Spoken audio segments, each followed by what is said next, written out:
Kalau Anda ciri ini melekat pada diri kita, segera tobat. Karena resikonya bahaya. Pertama, nifak. Allahu Akbar. Orang yang disebut munafik. Cirinya 3. 1, idza haddatsa kadzaba. Kalau dia bicara dimanapun, hobinya berdusta. Ingat, hadisnya bukan hadasa, tapi haddatsa. Beda antara hadasa dengan haddatsa. Kalau hadasa, sekali bicara. Mungkin ada orang yang terpaksa berdusta karena satu hal, bukan jadi kebiasaan. Kalau ini, setiap bicara, hobinya dusta. Jadi banyak dustanya dibanding biasanya. Ya, hati-hati nih. Rumah tangga, tanya, kemana ya? Sini dulu, padahal enggak. Kebiasaan. Anak dari kecil ditanya, misalnya, kemana? Awas, hati-hati. Di kantor jadi biasa. Terbiasa bermuamalah dusta. Hati-hati teman-teman, hati-hati. Kalau pilih-pilih pekerjaan yang baik-baik. Di diplomasi, dunia politik, sekarang ekonomi di perdagangan, berapa banyak orang dusta dengan barang jualan dan sebagainya. Promosi kan bagian dari pembicaraan. Bikin status, hoax, buzzer itu, hati-hati itu. Yang suka bikin yang buruk-buruk itu kan kebiasaan, jadi profesi. Sekarang jadi profesi. Nabi mengancam, dijadiin profesi. Nabi mengancam, jangan, hati-hati ini. Kamu bisa jadi munafik. Dijadikan profesi. Itu bahaya. Itu kalau nggak tobat, makanya kita doakan. Itu kalau malam bangun tuh doakan. Ya Allah, jadikan yang orang belum baik jadi baik. Ya Allah, bukakan pintu tobat untuknya. Berikan dia hidayah. Ya Allah, aku tahu rahmatmu lebih luas daripada hukumanmu. Berikan mereka rahmatmu. Berikan kami rahmatmu. Minta. Jadi jangan diperjelek juga. Doakanlah. Mungkin ada yang statusnya buruk, ahli maksiat. Doakan, mungkin dia jadi orang paling soleh dibanding kita di kemudian hari. Ya, minta sama Allah. Mungkin Anda punya teman-teman, doakan dia. Minta, berikan kebaikan untuknya. Nah, itu 1. Kemudian yang kedua, ciri orang munafik, ini hobi dusta, 1 hobi dusta. Nah, kemudian yang kedua, wa idza wa'ada akhlafa, sering ingkar janji.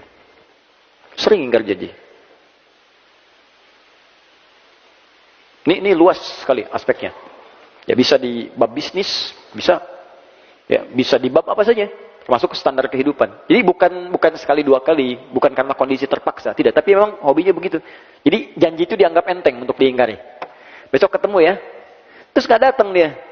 Kamu kemana? Aku udah nunggu. Maaf ya, aku ada pekerjaan misalnya atau apa. Tapi dianggap biasa aja. Nggak ada apa. Bahkan kadang-kadang nggak ada maaf, sudah biasa.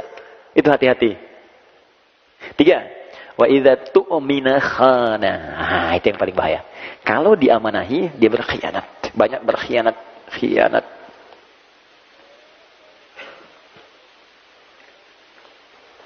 Istri amanah untuk para suami.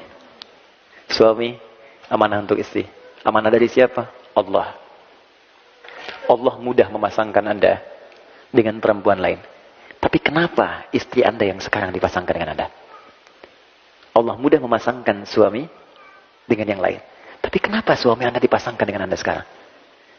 Karena Allah yang punya keyakinan dengan itu, Anda menjadi baik. Itu amanah Allah. Makanya kalau suami menginginkan istri salihah, suami support. Tahajud yuk. Sayang pakai kerudung yang baik ya. Sayang kita ngaji besok ya. Istri begitu.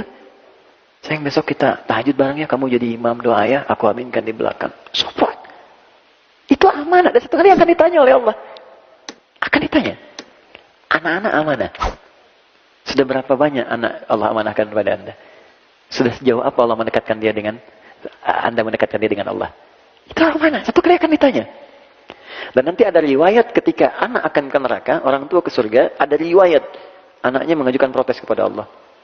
Perhatikan, dengar kalimatnya. Ya Allah, aku begini nih karena orang tuaku tak pernah peduli kepadaku. Mereka sholat sendiri saja, ya Allah, aku gak pernah dilihat. Mereka puasa sendiri, aku gak pernah diajak. Kalimat itu muncul. Lalu apa yang terjadi? Diadili oleh Allah keduanya, dikonfirmasi ternyata benar kejadiannya. Maka ditukarkan. Semua beban itu dipindahkan kepada orang tuanya, anaknya kemudian dibersihkan, anak yang ke surga, orang tua ke neraka. Hati-hati. Nah, itu amanah. Pekerjaan amanah. Apapun itu. Dan semua akan dipertanggungjawabkan. Makanya kalau kita niatkan ikhlas, dunia otomatis datang, akhirat itu akan mulia. Ya, Anda yang kerja apa saja, itu jaga dengan baik. Niatkan ibadah.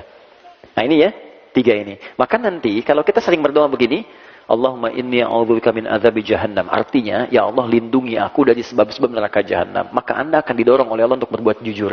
Pekerjaan jujur, di kehidupan rumah tangga jujur, terus cerita bareng-bareng. Ya, nikmat hidupnya. Ya, mengajar jujur. Saya juga sama Ustadz. Jangan karena saya senang satu amalan, saya sembunyikan yang lain, itu dosa besar. Anda tahu, orang yang masuk neraka duluan, itu 3 golongan. Salah satunya Ustadz, kiai, para pengajar. Makanya saya sering katakan tolong doakan itu. Jangan dikira mudah itu. Tidak mudah. Tidak mudah. Ya, ada seorang yang berkata ketika ditanya, "Ma fa'alta bi'ilmik?" Apa yang kamu kerjakan dengan ilmumu? Dia berkata, "Saya mengajar karenamu ya Allah." Kata Allah, "Kadzdzab." Kalau kadzib sekali dusta, kadzdzab berdusta sering berkali-kali. Apa jawaban Allah saat itu? Dibukakan filenya semua. Kamu itu mengajar hanya untuk cari popularitas. Kamu hanya mengajar untuk cari materi, cari amplop, cari macam-macam. Lemparkan dia ke neraka. Dibawa, ditarik malaikat, dilemparkan. Oke, tolong jangan bebani saya dengan hal semacam itu. Ya, saya sering katakan di setiap tempat, saya tidak pernah memasang apapun itu urusan dunia. Transaksi saya dengan akhirat, bukan dengan dunia. Dapat yang saya bisa, saya akan usahakan sendiri. Kalau saya belum punya kemampuan, kita berbagi. Itu yang saya pegang. Sampai saat ini. Alhamdulillah Allah cukupkan. Saya dari kepala sampai ujung kaki nggak pernah beli sampai hari ini. Demi Allah saya katakan, ini peci, kacamata, belum satu rusak sudah datang yang lain. Ini baju dikasih. Hampir saya copot tadi buat Mas Dude. Nanti habis selesai saya copot. Ya. Wah, ini celana sama, jam sama, hampir semua, hampir sampai saat ini. Siapa yang kasih? Allah. Dan saya nggak pernah minta apapun. Tunjukkan pada saya di mana saya ceramah, saya minta tarif, minta amplop. Semua saya datang. Dan berusaha, karena kita nggak tahu di titik mana kita bisa gagal. Popularitas dan sebagainya. Itu yang paling berbahaya. Yang kedua, orang kaya yang mengaku sering dermawan, sering nyumbang. Dia mengaku karena Allah. Tapi kata Allah, bohong. Ternyata kamu pengen dipuji aja. Disebut orang kaya yang suka ngasih, pemberi dan sebagainya. Ketiga, mujahid fisabilillah. Dia mengatakan karena Allah. Kata Allah, bohong. Kamu disebut tuh karena yang disebut sebagai orang hebat aja. Perang dan sebagainya. Nah, maka hati-hati. Nanti setiap kita berdoa ini, ya Allah lindungi aku dari neraka jahanam, maka artinya Anda akan dijaga oleh Allah supaya jujur dalam kehidupan. Kemudian kalau berjanji bisa menepati dan tidak khianat dalam kehidupan. Ini poinnya.